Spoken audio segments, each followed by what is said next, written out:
everyone. Welcome to Decked. I'm Tyler, and with me today is my friend Ray. Hi, Tyler. How you doing? Doing well. How are you? Good. Thanks for everybody for tuning in to Decked this week. We're doing something a little differently, as you can see. Earlier, Ray and I played a game of Call of Cthulhu with one camera. That's Ray on the right. I'm on the left. We're cutting cards right now, and instead of doing like a full three-camera thing in the studio, we thought we'd just play with one camera, partly because I want to play a game from time to time, and I usually wind up directing in the control room. So we're going to play a Call of Cthulhu for you. Today, I'm playing a mono Hastur deck that Ray designed. It's one of the first decks he designed. Yes, one of the first decks I designed. You should keep this in mind. Yes, it's one of the first, and he's doing. He was using my card pool at the time, so it was just like I think he was playing with what seemed interesting. So you're going to see that there's a fair amount of discard from the top of the deck here in my deck. And Ray, what are you playing? I am playing a Syndicate Hastur deck that I built from my own card pool, which is significantly smaller than yours, as it's just starting out. Right. But the cards that are in my deck are all available from the core set, the Denizens of the Underworld expansion, and two of the Asylum packs, actually. And those Curse of the Jade Emperor and what other one? Initiates of the Favored. Nice.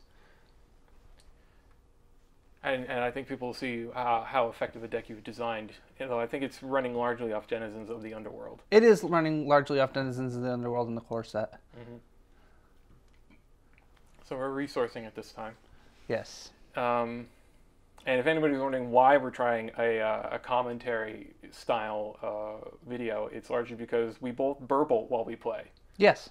So there's a lot of sound effects, and there's a lot of movie quotes from me, and Ray does a couple of different sound effects. And then we're doing more cutting because I mulliganed. I mulliganed pretty much every match we played that night, I think. I think you may have. I was excited. This is actually my first time actually playing this deck. Mm-hmm. I goldfished it a couple times in the privacy of my own home, but other than that, I hadn't really taken it out for a test run yet. Mm-hmm. And what was your thinking going into designing this deck? I was looking at the different things. I actually got a really good deal on Denizens of the Underworld, so I was looking at the cards and seeing what the different kind of synergies? Synergies, thank you. That was the word I was looking for. Mm-hmm. Different kind of synergies that they had, and looking at what I had from the core set. And so this deck focuses mainly on lowering my opponent's skills. Yes, it does. To the effect of my being able to win things with skill challenges, and also to be able to limit what my opponent can do with their skills, and honestly sometimes kill off their characters because they have low skills. Right. So you were really looking at driving down, using the Syndicate specialty at driving down your opponent's skill and exhaustion effects. Yes. Yeah. And core set Hastur in particular has some nice synergy with that. Mm-hmm. So with some cards that lower it, and they've also had some cards printed in other sets that help with that, and also that target things with low skill that doesn't necessarily say printed skill, which is a big thing. Yeah, printed skill is a qualifier you find significantly less frequently than just things that modify skill. Here's the flip to see who's going to get to choose to go first. And it's I won the flip, but I'm pretty sure I made you go first. Mm-hmm. Yeah, I've seen a number of arguments about whether or not it's better to go first or second in this game, and I couldn't tell you the pluses or minuses to either. For me, when I get to choose, it's if there's something in my hand I'm okay resourcing right away, or if I want to have to pick from two extra cards or just one extra card. Mm-hmm. That's how I decide whether I want to go first or not. For me, it's a little bit, do I have characters that would be better as defenders or attackers? Because if I pull defending characters into my hand and that I can play out, that's fine. Right. And then I just sort of regard it as I have one extra card than you do, and the game really began on your turn when you pulled two. Right. Although, actually, you sort of break even because you resource a card or the first player resources a card and draws one. So it's sort of a break even in that regard. And I play out Aspiring Artist, which lets me draw a card when he enters play. Provided you have no one stories. That's true. He's really an early game thing. Yes. And I don't believe winning stories was an issue for me in this match. No, I don't think it was. And there's the 70 steps of lighter slumber to make characters enter play exhausted. And Terrors in the Dark to make you discard every time you take an action. Yes. And there's my Cthulhu water bottle. This is an important thing to have around when you're playing Cthulhu. Right. You should get 3 of those and use them as your domain markers. I'm not going to... The sweat alone would affect my domain cards. And those are very special domain cards. Those are from Arkham Knights 2013. I did not get to attend Arkham Knights, but I met a nice guy from Montreal who traded me for a set of the Dark Young Cthulhu domain cards that you're using. Ah. I used to have 2 of those that came from Carlo. All right. I'm obviously making a decision of some sort here. It's hard to tell from here without not being able to see what was in my hand at the time. Right. Why weren't you showing the cards more to the camera? Because I was playing you and I wasn't thinking about it. In the future, if we do this, I will make sure to show my cards to the camera more often. Did you feel the camera was changing the way you played or No. behaved? Honestly, I pretty much forgot about it most of the time. It looks like you resourced a Hatchet Man. I did resource a Hatchet Man there. Was that because you had extras in your hand? It was because I had extras in my hand. How many did you have at that time? Just one other extra. I played the Clover Club there. It's loyal, which is why I resourced the way I did instead of diversifying my middle resource, which only has Hastur on it at the moment. This deck is primarily Syndicate. Right. What would you say the ratio is? I do believe the ratio is at about 66-33. That's probably about as far as you'd want to go with a 2-faction split. Yeah, and honestly, part of it is if I owned another core set as opposed to just the one, it would probably pull a little bit more towards Hastur because the cards that I'd want to put in from the base set are more Hastur than Syndicate. But until I shell out the money for that, that's not happening. I resource Hastur character. Well, they're all Hastur, but I can't quite make out who it was. I'm pretty certain it was somebody I never saw again. Because there's quite a few one-offs and two-ofs in that deck. There are a lot of one-off and two-offs in that deck because when I built the deck, I was like, well, let me try this, let me try this, let me try this. And eventually, if I had played that more before I started getting my own pool of cards, I would have... And that's the Crazed Arsonist. Yes, that is Crazed Arsonist. He can destroy locations. And I was always debating, and that's San Cervello I just played out, which is good for capitalizing on driving characters insane. Yes. With the Arsonist, I spent most of the game wondering, should I use it on the club now or later? That card that I just put off the top was me having forgotten on your turn to take a card off the top of my deck when I played the Clover Club. And so I was doing it now. Okay. To catch up, and that looks to be a Mad Artist. Yeah. He's got a Johnny Beret, as I recall. Yes.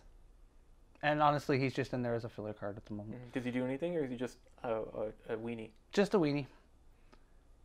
It's funny, in this game you don't find a lot of just a weenies I think in the Mythos factions. No, you really don't. Yeah, he's just honestly in there to bulk out your count. Bulk out my count, yeah. So it's not 75-25? Pretty much. Placeholder for when I get more of the cards I wanted. Another core set. The second core set. Second core set, yep. It's hard when people... I see when people ask online, how do I get into this game? It's like, you really... Second core set makes it so much better, but you're not getting a fresh infusion of new content. It's just like more of the good ones. Right. In that case, I couldn't see what card I resourced, but I did resource a Hastur card to diversify that final one. I think the only loyal card I have in the deck is the Clover Club, so I don't have to worry about it after that. Right. Here's Lady Lu Chu coming down. She comes into play exhausted because of the 70 steps. Yep. She was actually one of the reasons I designed this deck. She has nothing to do with skill, but I really like the artwork. So she's in the deck. And I also just played a Hatchet Man, which the Hatchet Man, when he goes to a story, he gets to choose one of the struggles, and you use total skill as opposed to icons to resolve that particular struggle. Right, he's like a lesser David Pan who does it for every struggle at the story where David goes. Correct. And David Pan is in this deck. Yep. I don't know if we see him in this game or not. And Lady Lu Chu, for those of you who don't know, she is 2 combat, and she gains 2 combat and fast when she is the only one at a story, when she's the only character that you commit to a story. Right. She's an interesting defender in that the attacker has to decide, am I going to risk facing Luchu by herself? Right. So you either don't go or you send everybody to one place. And then you, in your instance, just send a hatchet person. I don't resource here because I've got 3/1/1, and so I opt not to resource. I take something. Oh, you're playing the Thing from Behind. Oh yeah, I brought the Aspiring Artist back into my hand to play Thing from Behind for cheaper, which put us, and then played Aspiring Artist out again to draw a card. And that's an interesting bounce effect that I never really considered. Like before Silver Twilight, Hastur was sort of the in-play, out-of-play faction. Yeah, and there's definitely some something to be said about possibly building a Hastur deck based around things like that. And Victoria, her protege, and her loft. All those things are in the deck. I think I got the protege out once, but unfortunately I never saw Victoria herself, who would have been the ideal person to be playing in and out like that. Definitely. And then I get 2 on a story. Yeah. Is that Rotting Away? I can't remember the names of the stories. That's fair. Well, I know the one closest to the bottom is Apocrypha. Yep. But, I mean, core set stories are kind of not worth talking about. It looks like you resource a Clover Club there. I did, having already had one in play. So even with the Arsonist in play, I felt okay doing that. Yeah, and now you're at 3/2/1, which is pretty good for Syndicate. Yes. And coincidentally enough, actually really good for this deck, as you've seen go into my graveyard a couple times from playing cards. The Bloated Lang Spider is actually the most expensive card in the deck at 4. Here I am playing a lamp. A Hazard's Lamp. Yes, a Hazard's Lamp on Lady Luchu, and having never actually played the Hazard's Lamp before, it turned out to be a very strong card, especially on her. Yeah, I mean, just one of everything is pretty decisive, particularly when it's solid protection against being driven insane. Right. Not only that, but it also helps that if I commit her to the story as herself, she still gains the fast. So she goes to fast with 5 skulls, 1 terror, 1 arcane, and 1 investigation icon. And I saw that burned off a second Lang Spider. It did burn off a second Lang Spider. My spiders were disappearing. I know you designed this deck and you were experimenting, but I feel like the thing I've always wanted. And there goes a Torch Singer. Yes, there goes a Torch Singer as I played Lena DeBorio. Lena DeBorio, thank you. Yeah. I feel like Hastur's discard from hand ability is something we want to capitalize on, because with a deck, unless you're going for the mill, it's like, well, a card is a card to some extent. Right, right. And it's like it might be that a discard from the top of the deck removes the third of your key combo card, but generally, and I think I picked this up from an internet user named D. Boren, but taking cards out of hand is taking away options. Yes, yes, it is. And for those of you who don't know, Lena DeBorio, she can reduce a character's skill by 1 and steal one of their icons for a phase. Hers is not for the full turn; it's only for a phase. Oh, right. Yeah, and you have to pay 1 for it, but she can do it and as many times as you have open domains. Yes. And you just sent Lady Luchu to that story that I had sent earlier. It looks like I'm not contesting it because you just refreshed. Yes, I did. And I'll be taking 3 icons on that, thanks to the lamp. Yep. Being uncontested as well. Yes. And then you're debating if you're going to do something. I think that's the end of the turn. That is the end of the turn. If I recall correctly, I did have an event card sitting in my hand at this point in time that I was debating whether to play or not. I cannot remember which one it is. Did you wind up playing it at all? I don't believe I ended up winding up playing it at all. No, I can tell you this much. It'll be a secret for another match. How about that? Fair enough. Unless you played it next game. I don't think I did. Draw. Dither. I'm very good at dithering. That's really where I'm a Viking. You are a Viking at dithering. You are Mr. Dithers the Viking. Dithers, come here. I want you. I resource something. Apparently I want it to be a secret because I've hidden it from everybody. Yes. No one shall know. And you knew the camera was there. You've done this before. I have not played in front of a camera before. Oh, fair enough. That was the first time for both. And then I play another Terrors in the Dark, so you'll be burning 2 every time you play a card. Yep. which is kind of a nice feeling to know, but at the same time doesn't really Again, alter your play. Right. The Terrors in the Dark in that deck, being the one who designed that deck, as you just played Eric Zahn. Yep. The Terrors in the Dark weren't in there so much to act as a decking mechanism. It was more of a happy circumstance that was part of it. It was more to make it night. Right. For things like At Night They Roam. Right. And various cards like that. Yeah, and so it really is sort of doubling down on making. I'm going doubling down on redundancy at this point because Sans Servolo is also making it night. Correct. And if I were to build that deck again, I would remove the Terrors in the Dark because the Sans Servolos make it night easy enough, and the cards show up. When I was first building these decks, I was still thinking in a Magic the Gathering mindset, where you're drawing one card a turn and you're pulling off 60 cards, not 2 and 50. Even with only 3 copies of cards, you find them much more often, than you would in a Magic sense. So, but I don't think having insurance is a bad thing either. So you're exhausting the Clover Club to reduce everybody's skill. Yes. And is that an operations only effect? Yes. Beginning of your operations phase, you must do that. Yep. So it lasts the whole turn, or just during operations? Lasts for the whole turn. Okay, that's nice. Usually, an effect will just go for the phase. Who's coming? Someone's coming.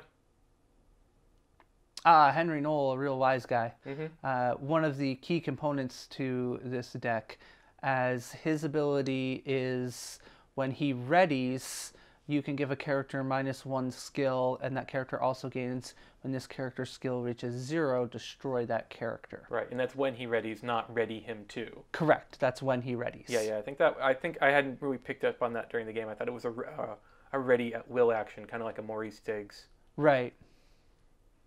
Or Tay Diggs, as you like to say. Yes, Tay Diggs, as I like to say. In this case, the 70 steps really helped me out, because I hadn't won a story yet, so having him come into play tapped, not having to worry about sending him to a story and risking him to get him exhausted, not tapped. Sorry, still talking Magic Lingo on occasion. Yeah. And it set me up for my next turn. Mm-hmm. Right now I'm debating whether I'm going to play something else or if I'm going to commit. And at this point, I don't have a very impressive spread of characters, because the artist is a chump. The arsonist has an icon or two. The thing behind you is interesting, but it has no combat. It's mostly terror, as I recall. It's all terror, actually. I do believe it's like 4 or 5 terror. And as I send the Hatchet Man here, I chose terror as the icon that was going to be chosen by skill. Yeah, and I was just short on skill the whole game. There was no way I could really win that fight, particularly with the Clover Club, because I think that knocked the artist down to nothing. And maybe the arsonist became pretty low as well. The arsonist came down to 1, and the thing behind you doesn't have a very high skill anyways. No, he's mainly about being terrifying, because he's behind you! Right. And this... there's the story. Right, wins me the story. And the story, the effect on this story, I don't remember the name of it, I do remember the effect is to destroy all characters with printed cost 2 or lower. Right, which or skill 2 or lower, which destroyed everybody but Eric Zahn on your side. Yep. And I lost Lena on my side. Yeah, the high skill Syndicate is pretty resistant to that. And we have a new story, which I have no idea what it was. No. Probably an uninteresting effect. Okay, we're peering at it, of course. What is this card? We've never seen it before. This card, very often when Tyler and I play, we play with the story cards from... where did they... those cards that Tom Kapoor made? Well, the ones that Tom Kapoor made, and we also play with the other ones. The Shifting Sands cards. Shifting Sands, thank you. The official story card set. Yes. Although I think official is kind of arbitrary in a situation like that. Any deck of story cards will suffice. Right. And I think it shakes it up. Although it's just...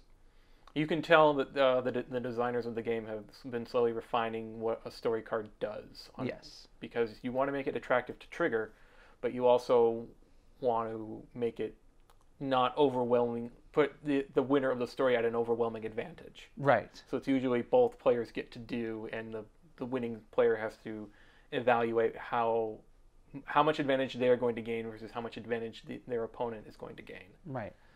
It's going to be interesting with For the Greater Good coming out, having seen some of the preview cards, that talk about triggering stories and conspiracies that will trigger story effects when successes are at them. It's Yeah. going to be very interesting to see how that plays out. Yeah, triggering story cards outside of actually winning the story is going to. I like that thing they're introducing. Right. And then you could see me destroying the 70 steps because it was not helping me at that point because Ray had won a story, so he was already not having to worry about that effect anymore. And then I played out the Aspiring Artist again to play a card, to draw a card. Another Aspiring Artist. Right. And then I'm staring at a handful of Bupkis. And I'm sending over Eric Zahn. Eric Zahn has an interesting effect in that when you win the terror struggle where he commits, the winner of the struggle determines who goes insane. And I think at that point I was just sort of lashing out and I want to do something. Yeah. Yeah, and this is Ray saying, I don't care. He's well in control of the situation. Yeah, at this point in time, the difference in time and how much I'd played between when I built the two decks was starting to show a little. Yep. And here comes Henry Knoll. Yep, Henry Knoll just he's targeting Eric Zahn at this point in time. Yep, and that's just me marking him. He's not faded or anything. And so right now he's down one skill, and I don't think he actually survives. No, he doesn't. I'm going to because the Clover Club makes it 2, and you're about to do something to make for the final point. Yeah. Oh, maybe Alina? Sorry, I'm not trying to steal your thunder here. Yeah, possibly I play Alina. I can't remember exactly. No, that's Mr. David Pan. You did get David out. I did get a David out. And then went Concrete and Chains and Trigger Man? Yes. There's Lena. That's Lena. Lena is a powerhouse. She really is. There's a David and... There's the pay 1, and I'm stealing a terror icon. Yep, and I hadn't quite twigged that out. I always forget she also takes a skill point. Yes. But I feel like sometimes aside from... yeah, there it goes. Boom. Sometimes stealing the skill is more valuable than stealing the icon. In this particular case, stealing the skill is more valuable, although the ability to, against that particular deck, the ability to have a terror icon on a character is helpful, although a lot of those characters in your deck have multiple terror icons. Right, it's just you want that protection. One's enough. Right.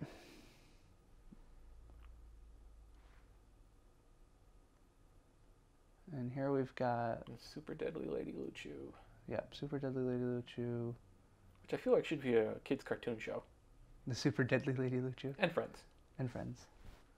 And Null, because you want him to be refreshing a lot. Right, backing him up with the Hatchet Man. Yeah. Null's interesting. He's one of the few Syndicate characters with multiple books. Yes. And Lena with her one terror. Yeah. And anytime Lena's on the table, I'm always watching. I'm trying to watch domains more. But I'm also with her in particular. I try to be mindful of how many times can he steal an icon and a skill point, or the other player can. Right. And Henry, yeah, there goes the artist. Yep, because the artist has a skill of either 1 or 0. So and 0. I can see it in the picture now. Mm-hmm. That was just an instant kill. Yep. And at this point in time, I've already got one story. The Hatchet Man had chosen investigation at his story. I love the Hatchet Man. He's just a great utility character. He is. He's like, whatever the problem is, he will go in and fix it. Yep. With a vengeance. With prejudice. And Lena only gets 2 success tokens. Oh, I don't know. Yeah, I don't know how you you get by on 2 when you've just got 3 on the other ones. Place tokens everywhere. And have destroyed all of your characters. Yep. And then I'm just staring at cards. Yeah. Cursing. And I admit I had chosen this deck in part because I had a memory of you doing really fantastically well with it. And then you reminded me that was just the one occasion. Yeah, there was one occasion where you were playing a Cthulhu cultist-based deck, and I got a bunch of your characters to go insane from a spider, from a bloated lang spider nonetheless, and then promptly at night they roamed. Yeah, I really wanted that to happen, but I don't think this deck ever actually drove somebody insane against you. I don't believe it did. Maybe once in the next match, but certainly not right now. And I think I played another Eric Zahn. Yes, you did. It was just the only thing in my hand that was playable. Yeah, that was one of the problems with that deck, is that there was no way to accelerate cards out, and I had a lot of 2 and 3s and then a lot of higher numbers too, 4, 5s, and 6s. So Yeah. to be able to play multiple things on a turn, you had to diversify, but to be able to play some of your stuff, you had to stack all in one, which didn't work out. Yeah, you had to like. There's a couple of the secondary Hastur ancient ones, not the core set Hastur, but the one from the I want to call it the Orange Cycle, but it's the one with all the eye and sound themed cards that I can't quite pull the name of. Yeah, I don't know what it was from. It was just in your set of stuff. Yeah, yeah. And then there was Nyog Sotep from Sanctuaries of Knowledge. That never showed up. Yep. I think at one point, it might be the next match, but I remember playing out a Poltergeist. He was like, this is the only character I have. And it is the next match. It's the beginning of the next match, Yeah. I'm pretty sure. And At this point in time, I'm just embarrassing you. Yes, at this point, as I recall, the phrase you used was, how can I make you lose more? Yeah, that was pretty much it. Yeah, you take away Eric and then sweep. Not to take away your thunder. You did this well. Yeah, I was really excited with how this deck worked. But the thing I'm worried about now is that I'm going to, play it against a deck that I didn't build in the early building parts of my phase. And it's going to suck out really bad. Well, now that you've put your deck on display for the internet to see, you can't go to a tournament with it. You're going to have to redraft. Oh, yes, this is true. This is true. I already have some ideas for redrafting it, but... Are there any cards in particular you have your eye on? Honestly, I need to get a couple more copies of cards that are already in the deck. And I need to take out, in particular, some... I don't want to drop Hastur completely because there's some key cards in there, but there's definitely some cards in there that are just filler. We talked about the Mad Artist earlier, and there's some other cards that are like that just... They're never going to come up, and there are other cards that I want more than one copy of. I mean, Alhazard Lamp was a champ. Yeah, that's one of those cards that I'm definitely looking at going, wow, maybe I want, I don't think I want a full 3 copies, but I think 2 for the deck would probably be good. Yeah, a little Dutch Courage. I thought about putting Dutch Courage in there. Yeah, and this is a thing I do, and I don't know why, because it's like, well, what was coming up? It doesn't matter, because the game is over. Right. And I was just... And then we went on to another match, but we're going to save that for another episode of Decked. So, Yes. Ray, thanks for coming back and commenting on what you were thinking. Hey, no problem. Everybody, thanks for watching. Be sure to hit the subscribe button. You can catch more episodes of Decked at youtube.com/deckedshow. You can also check out helledaction.wordpress.com, which brings you Decked. And Decked is very frequently produced with facilities provided by the Vermont Community Access Media Organization based in Burlington, Vermont. So thanks for watching, and we'll see you next time.